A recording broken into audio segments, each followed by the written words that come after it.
ঈদ উদযাপনে টানা 7 দিনের ছুটি শুরু। প্রিয়জনের সঙ্গে আনন্দে মেতে উঠতে রাজধানী ছাড়ছে মানুষ। ট্রেনে ভিড়, ছাদে চেপেও শহর ছাড়ছেন অনেকে। বাস ও লঞ্চেও যাত্রী চাপ। 30 বছর ধরে পানি টেনে খাই। ওয়াসার তো প্রতি মাসে মাসে টাকা নেয়, কিন্তু ওয়াসার পানি তো খাওয়া যায় না। ওনারা অফিসে বসে বসে বিল তৈরি করে এখানে আসেও না, দেখেও না, কিছু করে না। রাজধানীতে অধরা সুপেয় পানি। অভিযোগ করলে ওয়াসার বিরুদ্ধে ভুতুড়ে বিলের বোঝা চাপানোর অভিযোগ। সংকট জিইয়ে রেখেই নেওয়া হচ্ছে নতুন প্রকল্প। জিকির আজকার আর নফল নামাজে পবিত্র শবে কদর পালন। আল্লাহর নৈকট্য লাভ ও গুনাহ মাফের আশায় রাতভর ইবাদত বন্দেগী।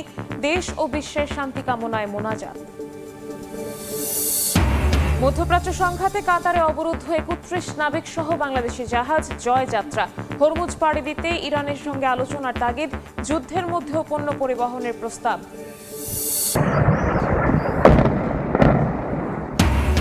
ইসরায়েলে ইরানের হামলা, ইরাক দুবাইও আক্রমণ, তেহরানে তাণ্ডব। ট্রাম্পকে আরও কঠোর হওয়ার তাগিদ সৌদি যুবরাজের। হরমুজে মিত্রদের না পেয়ে ক্ষুব্ধ যুক্তরাষ্ট্র।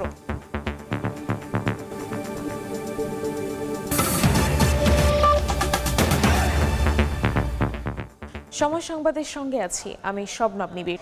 ঈদ উদযাপনে শুরু হলো 7 দিনের সরকারি ছুটি। প্রিয়জনের সঙ্গে আনন্দ ভাগাভাগি করতে বাড়ি যাচ্ছেন অনেকে। রেল ও সড়ক পথে বাড়ছে ঘরমুখ মানুষের ভিড়। গত দুদিনের তুলনায় কমলাপুর রেলওয়ে স্টেশনে যাত্রী চাপ অনেক বেশি।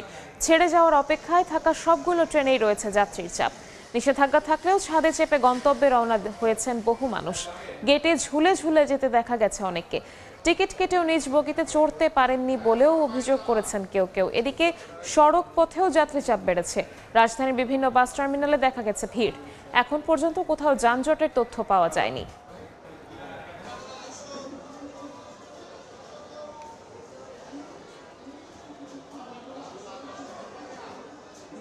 ট্রেনের সময়ের আগে আসার আগে থেকেই এতটা ভিড় যে ভেতরে ঢোকাই যাচ্ছে না। অবস্থা খারাপ ভাই, বহুত কষ্টে উঠেছি। আর ছাদে তো দেখতেই পাচ্ছেন আপনারা, সিটে বসতে পারতেছে না, মানে আসতেই পারতেছে না। হ্যাঁ, এরকম ভিড়। 7:30 সাড়ে কথা ছিল, এখন আধা ঘন্টা 1 ঘন্টা প্রায়, এখন 8টা বাজে যায়। ভাড়া বেশি যাইতেছে, 1500 যাইতেছে। 300 টাকা আমরা যাইতাম, 300 টাকা 250 টাকা, ওইগুলো এখন 600 টাকা 700 টাকা যাচ্ছে। এই মুহূর্তে কমলাপুর রেল স্টেশনে আছেন সহকর্মী নাজমুস সালেহী, গাবতলী বাস টার্মিনালে আসিফ মোহাম্মদ সিয়াম, সদরঘাটে শফিকুজ্জামান রুবেল, মুন্সিগঞ্জে নাসির উদ্দিন উজ্জ্বল এবং টাঙ্গাইলে কাদির তালুকদার। সরাসরি শুরুতে যাচ্ছি সালেহীর কাছে। সালেহী, আমার হাতের বাম পাশে কমলাপুর রেল স্টেশনের 5 নম্বর প্ল্যাটফর্মে দাঁড়িয়ে আছে উত্তরবঙ্গের অন্যতম জনপ্রিয় একটি ট্রেন একতা এক্সপ্রেস। ট্রেনটি 10টা 15 মিনিটে এখান থেকে যাত্রা করে পঞ্চগড়ের উদ্দেশ্যে যাবার কথা রয়েছে। ইতোমধ্যে ট্রেনটি এসে প্ল্যাটফর্মে দাঁড়িয়েছে এবং প্ল্যাটফর্মে ছেড়ে যাবার আগে ট্রেনটির যে সার্বিক প্রস্তুতি, ওয়াটারিং থেকে ক্লিনিং সব কিছুই কিন্তু শেষ এবং যাত্রীরা উঠে বসেছে। ট্রেনটি একটু পরে ছাড়বে, যাত্রাটা সঠিক সময়ে হবে বলে প্রত্যাশা করা হচ্ছে। কিন্তু মূল যেটি কথা সেটি হচ্ছে যে এই পঞ্চগড়গামী একতা এক্সপ্রেস ট্রেন অন্য বছরের ঈদের নিউজ রেলপথের কাভার করার আমার অভিজ্ঞতা হচ্ছে যে আজকের দিনে অন্তত সরকারি ছুটির প্রথম দিন একতা এক্সপ্রেস ট্রেনে উপচে পড়া ভিড় থাকে, একেবারে কানায় কানায় পূর্ণ, গাদাগাদি লোক থাকে, ছাদে মানুষের ভ্রমণ করার কিন্তু আমরা চেষ্টাও দেখে থাকি। কিন্তু আজকে কিছুটা তার ভিন্ন চিত্র, অর্থাৎ উত্তরবঙ্গগামী ট্রেন একতা এক্সপ্রেস, কিন্তু সেটিতে তার সমস্ত যাত্রীরা উঠতে পেরেছেন, নির্বিঘ্নভাবে উঠে সেখানে বসেছেন এবং যাত্রীরা প্রত্যাশা করছেন তাদের ঈদ যাত্রা এই পঞ্চগড় একতা এক্সপ্রেস ট্রেনের খানিকটা নিরাপদ হবে, স্বস্তির হবে। এর মানে হচ্ছে যে বুঝতে পারছেন যে কিছুটা ভিড় বাড়লেও ওই তুলনায় কিন্তু আসলে যাত্রী চাপ খুব একটা বেশি নাই, যেটিকে আসলে উপচে পড়া বলা চলে অথবা যেটি প্রচণ্ড গাদাগাদি ভিড় এরকম। বিশেষ করে হচ্ছে উত্তরবঙ্গের কয়েকটি ট্রেনের অবস্থা একেবারেই কিন্তু খারাপ অবস্থা হয়ে যায় যাত্রী গাদাগাদি ঠাসাঠাসিতে। রংপুর এক্সপ্রেস সেটিও সকাল 9টা 10 মিনিট এখান থেকে ছেড়ে গেছে, বলা চলে খানিকটা স্বস্তির যাত্রা ছিল। এখান থেকে ছেড়ে যাচ্ছে এর আগে বুড়িমারি এক্সপ্রেস দেখেছি আমরা, উত্তরবঙ্গের আরও একটি ট্রেন, সেটিতে গাদাগাদি ঠাসাঠাসি থাকে, সেটিও কিন্তু আজকে খানিকটা কম যাত্রী। এবং পঞ্চগড়ের ট্রেন একতা এক্সপ্রেস সেখানে কিন্তু আপনি দেখতেই পাচ্ছেন যে কি মানে যাত্রীর চাপ কিছুটা কিন্তু কম। তবে গত কয়েকদিন একেবারে ফাঁকা ফাঁকা গেলেও আজকে কিন্তু যাত্রীর চাপ কিছুটা বেড়েছে। যাত্রীরা বলছেন তাদের যাত্রা কিন্তু বেশ আনন্দময় এবং স্বস্তিদায়ক যাত্রায় তারা এখন পর্যন্ত হচ্ছে, কারণ প্রতিটি ট্রেনই সময় মতো ছেড়ে গেছে। শুধুমাত্র উত্তরবঙ্গের ট্রেন নীলফামারীর নীলফামারী ট্রেন, সেটি হচ্ছে নীলসাগর এক্সপ্রেস, সেটি খানিকটা বিলম্ব করে এখান থেকে ছেড়েছে। বাদবাকি সমস্ত ট্রেন শিডিউল মেনে যথাসময়ে ছেড়ে গেছে, যে কারণে যাত্রীদের যাত্রা কিন্তু স্বস্তির তারা জানাচ্ছেন। এই ছিল আমার কাছে রেলপথে ঈদ যাত্রার সর্বশেষ খবর। সড়ক পথের ঈদ যাত্রার খবর জানতে যাব গাবতলী বাস টার্মিনালে, সেখানে আছেন সহকর্মী আসিফ মোহাম্মদ সিয়াম। বেলা যত গড়াচ্ছে তত এই সড়ক পথে ঘরফেরা মানুষদের ভিড়ও তেমনি বাড়ছে। আমরা দেখতে পেয়েছি যে যারা এর আগে বাড়ি যাওয়ার জন্য যারা এর আগে টিকিট কেটে রেখেছিলেন তারা নির্ধারিত সময়ে তারা বাস পেয়ে যাচ্ছেন এবং তারা বাড়ি যাচ্ছেন, কিন্তু যারা নির্ধারিত সময়ের মধ্যে টিকিট কাটতে পারেননি তারাও ঘরে ফেরার জন্য বিভিন্ন উপায়ে তারা বাড়ি ফেরার চেষ্টা করছেন। আমরা দেখতে পাচ্ছি যে তারা এখান থেকেই বিভিন্ন বাসে করে তারা বাড়ি ফেরার চেষ্টা করছেন। তবে যাত্রীদের মধ্যে থেকে আমরা বিভিন্ন রুটের যাত্রীদের সাথে কথা বলে যেটা জানতে পেরেছি, যারা বলছেন যে এখানে দ্বিগুণ ভাড়া নেওয়ার একটি অভিযোগ যেটা সবসময় আমরা শুনতে পাই, সেই অভিযোগটি এবারও ব্যতিক্রম নয়। এবারও তারা এই ধরনের অভিযোগ তারা করে যাচ্ছেন। এটা অনেকে উত্তরবঙ্গগামী, অনেকেই সিরাজগঞ্জ থেকে শুরু করে রংপুর এছাড়া অন্যান্য স্থানেও যারা যাবেন তারা অনেকেই বলছেন যে তাদের থেকে দ্বিগুণ ভাড়া নেওয়া হচ্ছে। তবে পরিবহন শ্রমিকদের দাবি হচ্ছে তারা বিআরটিএ নির্ধারিত ভাড়াই তারা নিচ্ছেন, তারা বাড়তি ভাড়া নেওয়ার এখানে কোনো সুযোগ নেই। তো আমার কাছে এই ছিল সর্বশেষ। এই মুহূর্তে সদরঘাটে আছেন সহকর্মী শফিকুজ্জামান রুবেল, সরাসরি যাচ্ছি তার কাছে। লঞ্চেও কিন্তু আমরা দেখতে পাচ্ছি যে ছুটির দিন শুরু হওয়ার সাথে সাথেই যে দক্ষিণবঙ্গে যে লোক রয়েছেন তারা কিন্তু এই পরিবার পরিজনের সাথে ঈদ উদযাপনের জন্য আজকে সকাল থেকেই লঞ্চ ঘাটে এসছেন। লঞ্চ টার্মিনালগুলোতে আমরা দেখছি সদরঘাটের লঞ্চ টার্মিনালগুলোতে এই যে ভোরের আলো ফোটার সাথে সাথেই যারা বাড়ির মানে ছুটছেন তাদের উপচে পড়া ভিড় না হলেও কিন্তু আমরা দেখছি যে বেলা করার সাথে সাথে কিন্তু ভিড় বেড়েই চলেছে। আপনারা জানেন যে লঞ্চে যে যাত্রা, সেই যাত্রাটা স্বাচ্ছন্দ্য উপভোগ করার জন্য নৌপথে কিন্তু অনেকেই পাড়ি জমান। যদিও সড়ক যোগাযোগ ব্যবস্থা ডেভেলপ হওয়ার কারণে নৌপথে কিছুটা ভাটি ঘটেছে, তারপর আমরা দেখি যে ঈদ আসলে কিন্তু সেই চিরচেনা যে সদরঘাটের চিত্র সেটি কিন্তু ফুটে ওঠে। আমরা যতদূর জানি যে আজকে না, গত দুদিন আগে থেকে মূলত এই ঈদ উপলক্ষে এই সদরঘাটের যে লঞ্চগুলো সেগুলো সচল হওয়া শুরু করেছে এবং আজকে মূলত যে সরকারি ছুটি, সেই ছুটি হওয়ার সাথে সাথেই যারা বিশেষ করে দক্ষিণবঙ্গের লোকজন তারা কিন্তু এই লঞ্চ যাত্রা শুরু করেছে এবং আমরা দেখছি সকাল থেকেও দেখছি যে বেশ কিছু লঞ্চ ছেড়ে গিয়েছে ভোলা, বিশেষ করে কাছাকাছি যে জায়গাগুলো রয়েছে চাঁদপুর, শরীয়তপুর, ভোলা এবং বরিশাল। এই যে যেই নদীপথের যে যাত্রা, সেই যাত্রা কিন্তু ঈদে বলা যায় যে এই যে আজকের থেকেই আরো বেশি জমতে শুরু করেছে এবং যারা কর্তৃপক্ষ রয়েছেন তারা প্রত্যাশা করছেন যে সারা বছরে যেই ঘাটতি থাকে সেটি মূলত ঈদের এই সময়টিতে তারা পূরণ করতে পারবেন এবং এখন পর্যন্ত আসলে বাড়তি ভাড়া নেওয়ার কোনো সেরকম কোনো অভিযোগ এখন পর্যন্ত পাওয়া যায়নি। তো সব মিলিয়ে সদরঘাট লঞ্চ টার্মিনাল থেকে এই ছিল এই মুহূর্তে। ঈদ যাত্রায় পদ্মা সেতু দিয়ে স্বাচ্ছন্দ্যে পারাপার হচ্ছে লাখো মানুষ এবং ঈদের যে ছুটির প্রথম দিনে কিন্তু এই সকাল থেকে পর্যন্ত কর্তৃপক্ষ বলছেন প্রায় 15,000 যানবাহন পারাপার হয়েছে এবং যেটি গেলকাল ছিল 28,000।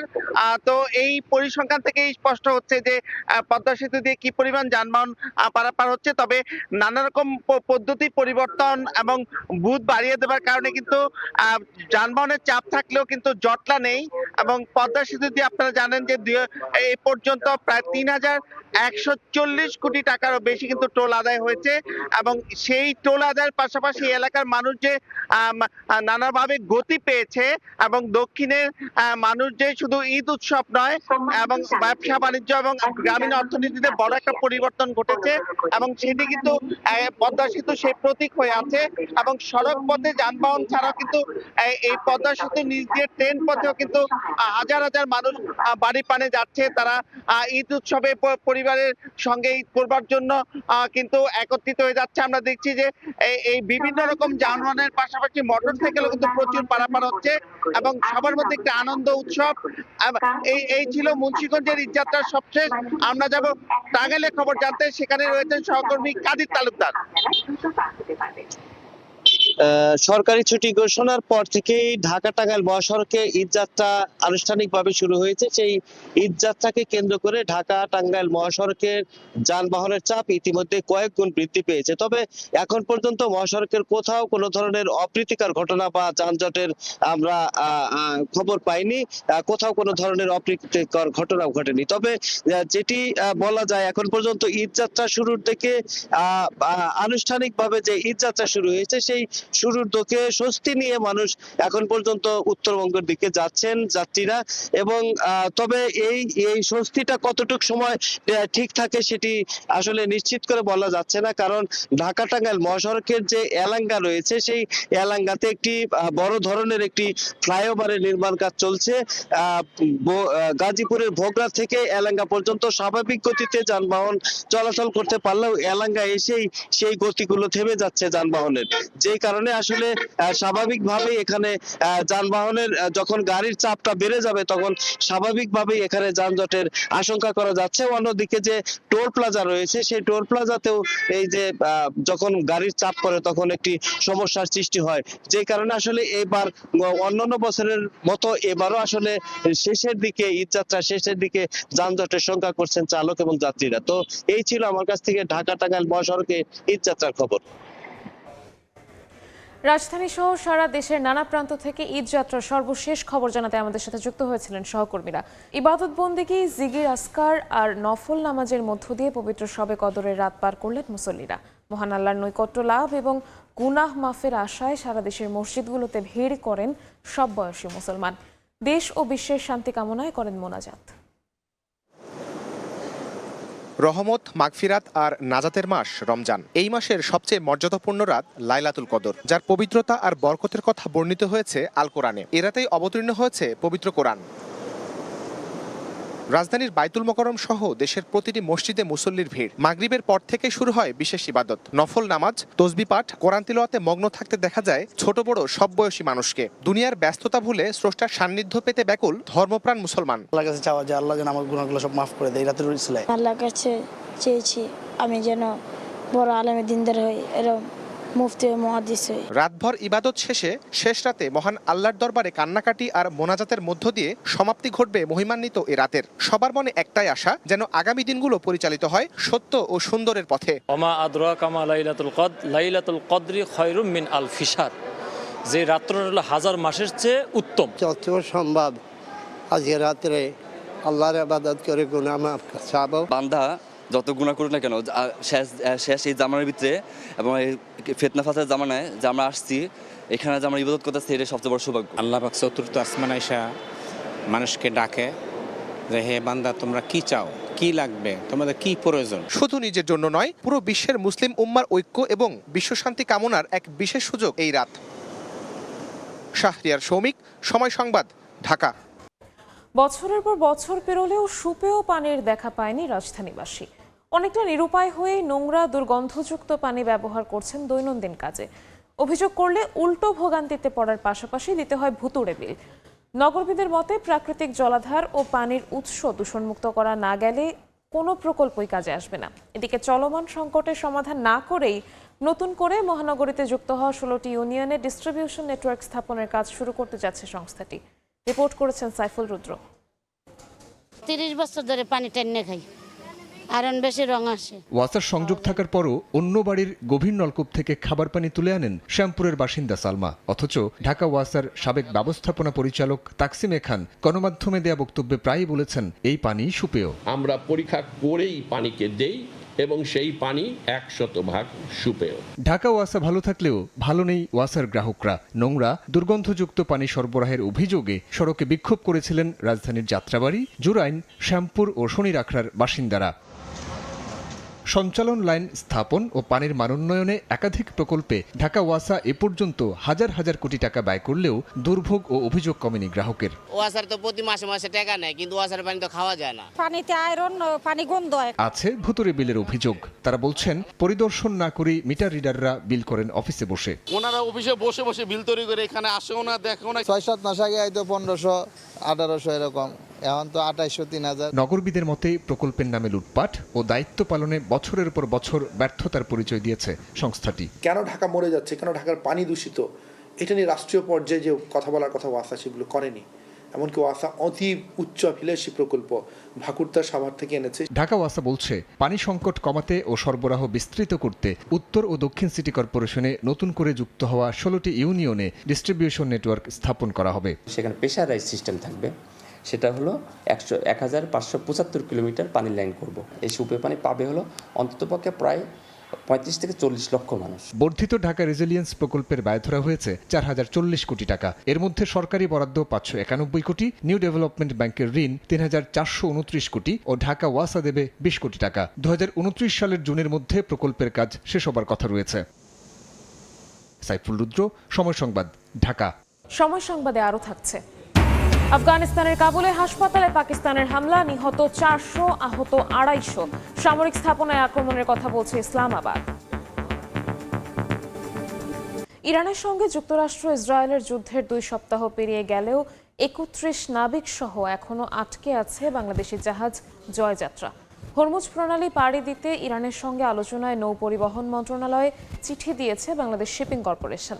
যুদ্ধের মধ্যেও আটকা পড়া জাহাজ দিয়ে কাতার এবং আরব আমিরাতে পণ্য পরিবহনের প্রস্তাব পেয়েছে পিএসসি। বিস্তারিত জানাচ্ছেন কমল দে। পারস্য উপসাগরের লক্ষ্যবস্তুর উপর ইরানের ছোড়া মিসাইলের খুব কাছে অবস্থান ছিল বাংলাদেশের রাষ্ট্রায়ত্ত প্রতিষ্ঠান বিএসসির মালিকানাধীন জাহাজ জয়যাত্রার। অবশ্য এখন জাহাজটি কিছুটা সরে এসে শারজার আউটার পোর্ট লিমিটের মধ্যে নিরাপদে অবস্থান নিয়েছে।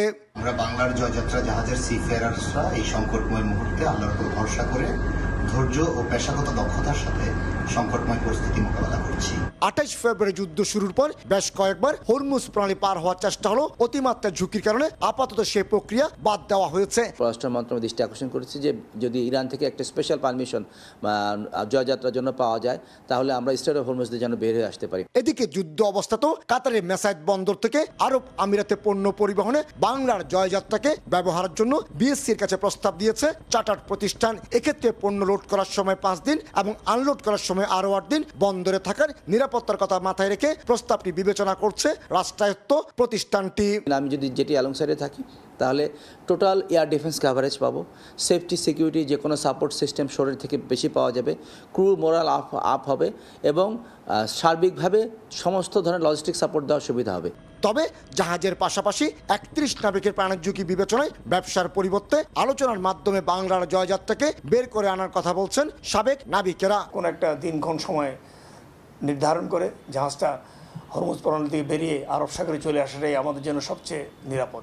গত 2 ফেব্রুয়ারি ভারত হয়ে কাতারে গিয়েছিল বাংলার জয়যাত্রা। এরপর কাতারের মেসাইদ বন্দর থেকে স্টিল কয়েল নিয়ে আরব আমিরাতের জেবাল আলী বন্দরে যাওয়ার পথেই যুদ্ধের কবলে পড়ে বাংলার জয়যাত্রা।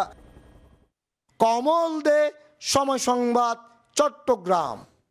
হরমুজ প্রণালী স্বাভাবিক করতে মিত্রদের পাশে না পেয়ে ক্ষুব্ধ মার্কিন প্রেসিডেন্ট ডোনাল্ড ট্রাম্প। ইরানে কঠোর হামলা চালাতে ট্রাম্পকে তাগিদ দিয়েছেন সৌদি যুবরাজ। নিউ ইয়র্ক টাইমসের এ খবর প্রত্যাখ্যান করেছে রিয়াদ। এদিকে ইসরায়েলে হামলা অব্যাহত রেখেছে ইরান। ইরাকের মার্কিন দূতাবাস ও একটি হোটেল, দুবাই বিমানবন্দর ও তেল ক্ষেত্রেও হামলা হয়েছে। তেহরানেও থেমে নেই মার্কিন ইসরায়েল আক্রমণ। সোমবার রাতভর তেল আবিব, জেরুজালেম সহ ইসরায়েলের বিভিন্ন স্থানে হামলা চালিয়েছে ইরান। এর মধ্যে তেল আবিবে বেশ কয়েকটি ক্ষেপণাস্ত্র ও ড্রোন প্রতিহতের দাবি করেছে ইসরায়েল। শুধু ইসরায়েলই নয়, প্রতিবেশী সংযুক্ত আরব আমিরাতের দুবাইয়ের একটি তেল ক্ষেত্র ও বিমানবন্দরেও হামলা চালায় তেহরান। অন্যদিকে ইরাকের রাজধানী বাগদাদের একটি স্বনামধন্য হোটেল এবং মার্কিন দূতাবাসে হামলার পর ব্যাপক ক্ষয়ক্ষতি হয়েছে। হামলা অব্যাহত রেখেছে যুক্তরাষ্ট্র ও ইসরায়েলও। তেহরানের পূর্বাঞ্চলে অবস্থিত বিদ্যুৎ বিভাগের একটি ভবনে ইসরায়েলি বিমান হামলায় বেশ কয়েকজন বেসামরিক নাগরিক হতাহত হয়েছেন। ইরানে কঠোর হামলা চালাতে মার্কিন প্রেসিডেন্ট ডোনাল্ড ট্রাম্পকে তাগিদ দিয়েছেন সৌদি যুবরাজ মোহাম্মদ বিন সালমান। নিউ ইয়র্ক টাইমসের প্রতিবেদনে বলা হয়, ট্রাম্পকে সাপের মাথা কেটে ফেলতে বলেছেন তিনি। ইরান যুদ্ধে যুক্তরাষ্ট্র সবচেয়ে দুর্বল অবস্থানে আছে হরমুজ প্রণালী নিয়ে। হরমুজ প্রণালী স্বাভাবিক করতে যুক্তরাষ্ট্রের আহ্বান বেশ কয়েকটি দেশের নাকচের পর মার্কিন প্রেসিডেন্ট বলেছেন কিছু দেশ সহায়তা করতে আগ্রহী নয়, যাদের বহু বছর যুক্তরাষ্ট্র সাহায্য করেছে। ইরানের হরমুজ প্রণালী খুব বেশি দিন এভাবে ব্যবহার করা সম্ভব হবে না। অনেক দেশ আমাকে জানিয়েছে তারা আসছে। কেউ এ বিষয়ে খুবই উৎসাহী, আবার কেউ ততটা নয়। এর মধ্যে ইউরোপের বেশ কয়েকটি দেশ সরাসরি যুদ্ধে জড়াতে অনীহা প্রকাশ করেছে। নাদিম মারজান, সময় সংবাদ। কাবুলের হাসপাতালে পাকিস্তানের বিমান হামলায় অন্তত 400 জন নিহত হয়েছে বলে দাবি করেছে আফগানিস্তান। এ ঘটনায় আহত হয়েছেন আরও অন্তত 250 জন, যদিও হাসপাতালে হামলার কথা অস্বীকার করেছে পাকিস্তান। শুধুমাত্র সামরিক স্থাপনা লক্ষ্য করে আক্রমণ চালানোর দাবি করেছে ইসলামাবাদ। এদিকে খোস্ত প্রদেশে আলাদা হামলায় 3 শিশু ও 1 নারী সহ 4 জন নিহত হয়েছেন। সীমান্তে গোলাবর্ষণ এবং বেসামরিক নাগরিকদের আক্রমণের ঘটনায় ফের উত্তেজনা ছড়িয়ে পড়েছে।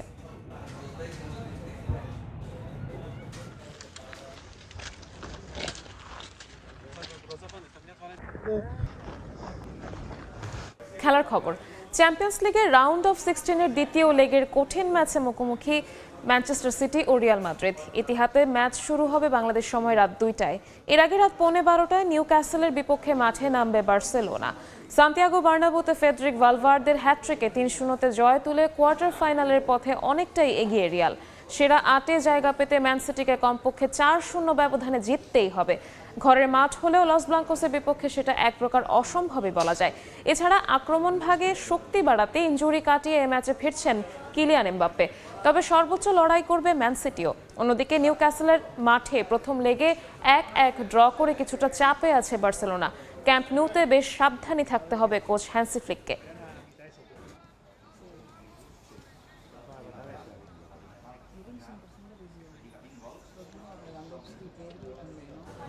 এ পর্যায়ে শীর্ষ সংবাদগুলো জানিয়ে দিচ্ছি আরও একবার।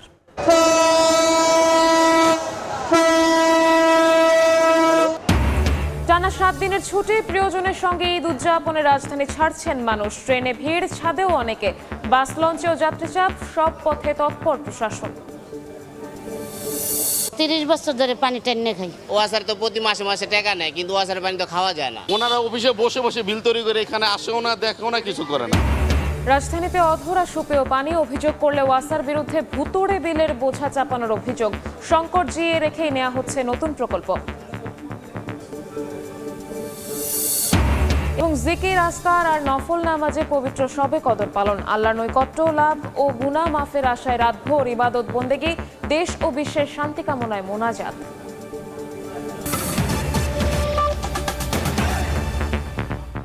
এই ছিল সকাল 10টার সময় সংবাদে। এরপর এ সময়ের বাণিজ্যের সঙ্গে থাকবেন সহকর্মী ইমদাদুল হক। নিবিড়, আপনাকে ধন্যবাদ।